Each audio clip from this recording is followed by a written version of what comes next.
Happy trade deadline season, everybody. It is the most exciting time of the NHL season where all 32 teams have an opportunity to change their fortunes either by buying and loading up for a run at Lord Stanley or enhancing their future with the young assets. There's already been a couple of big moves, and we're less than 2 weeks away with Bo Horvat going to the New York Islanders, the Rangers adding Vladimir Tarasenko, and the Maple Leafs loading up on their forward core with getting Ryan O'Reilly and Noel Acciari from the St. Louis Blues. I've outlined 6 potential candidates that I'd like to see in Bolts Blue when March 4th rolls around. Let's take a look. Let's start off with Ivan Barbashev.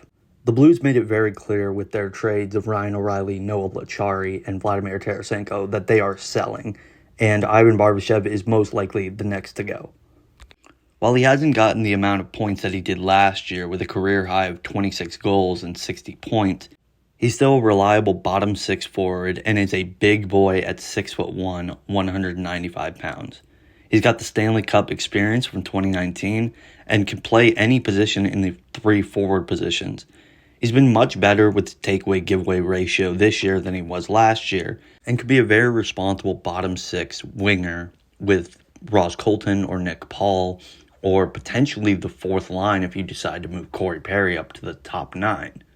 He's scheduled to become an unrestricted free agent at the end of the 2022-23 season, and he currently makes $2.25 million this year.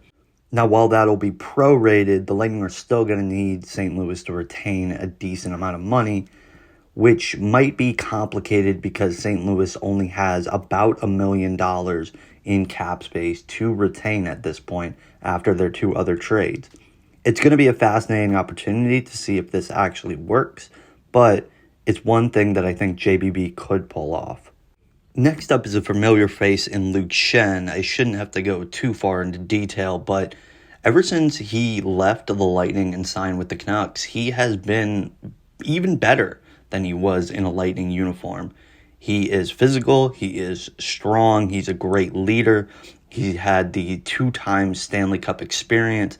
I think Luke Schenn coming back to Bolts Blue would be really, really nice for a roster that has been through a lot, but also has some young kids that haven't really had the big-time experience, specifically on defense, talking about Nick Perbix, talking about Cal Foote. The Lightning have tried to reach out to the Canucks about Luke Schenn, and currently they're out of the running. But again, things can change within a matter of hours or days when it comes to the NHL trade deadline.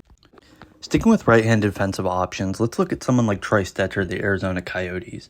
Now, Stecher has bounced around for a couple of years, and he's not going to find a permanent home in Arizona, but he's been pretty good in Arizona.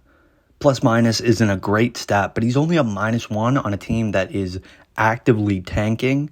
He has penalty kill experience. He's a big guy.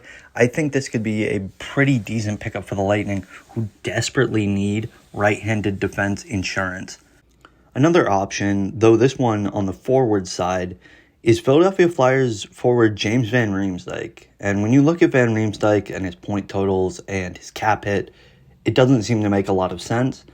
But I think Van Riemsdyk could be extremely vital to that power play for the Lightning that has struggled on the road and has struggled overall recently.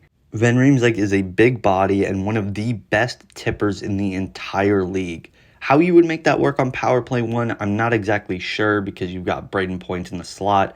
But on that second Power Play unit where Corey Perry is acting as the screen, you could make it so that there are 2 screens in front, giving them a better opportunity to score on Power Play 2.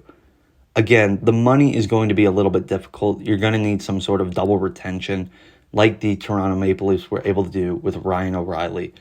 If you want defense on the forward side, Jesse Puljuvi is your guy.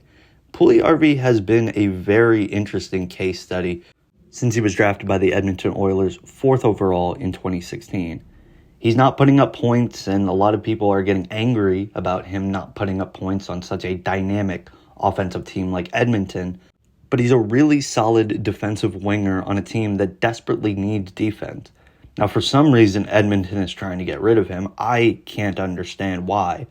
But either through waivers or a trade, he's probably going to leave Edmonton and get a new change of scenery. I would like that change of scenery to be Tampa. I think the Lightning's forward defense could be a lot better. And Frank Saravalli of Daily Faceoff also thought so. He brought up the idea of Puljuvi coming to Tampa in the first place. He would be the perfect player for that third line. You've got a scorer in Ross Colton, who has been playing phenomenally recently. You've got Nick Paul, who does it all. And then Jesse Puljuvi, who could be your defensive stalwart on that third line. Finally, let's look towards the West again, and Adam Raditzka of the Calgary Flames. Now, you might be asking, who is that? And I wouldn't necessarily blame you. His numbers don't pop off the screen. The Calgary Flames in general have not had a great season after a very busy summer, but Raditzka is a guy that I think could fit anywhere in the Lightning. I don't think you're going to put him in the top 6, but anywhere in the bottom 6. He plays on the power play for the Flames. He plays on the penalty kill for the Flames. His defense is spectacular, whether you're looking at it from the eye test or the advanced metrics. And the Lightning, like always, want to get someone with term on their contract so that they can compete not only this year, but years in the future. Just like Blake Coleman, just like Barclay Goodrow, just like Brendan Hagel. Raditzka has 2 years left on his contract, and he makes less than $800,000. That is perfect for the Lightning. The Lightning have a multitude of options during the trade deadline. I really cannot wait to see what they do. Thanks for watching. Make sure to like this video, subscribe to the channel, and share this video with your friends. And we'll see you in the next one.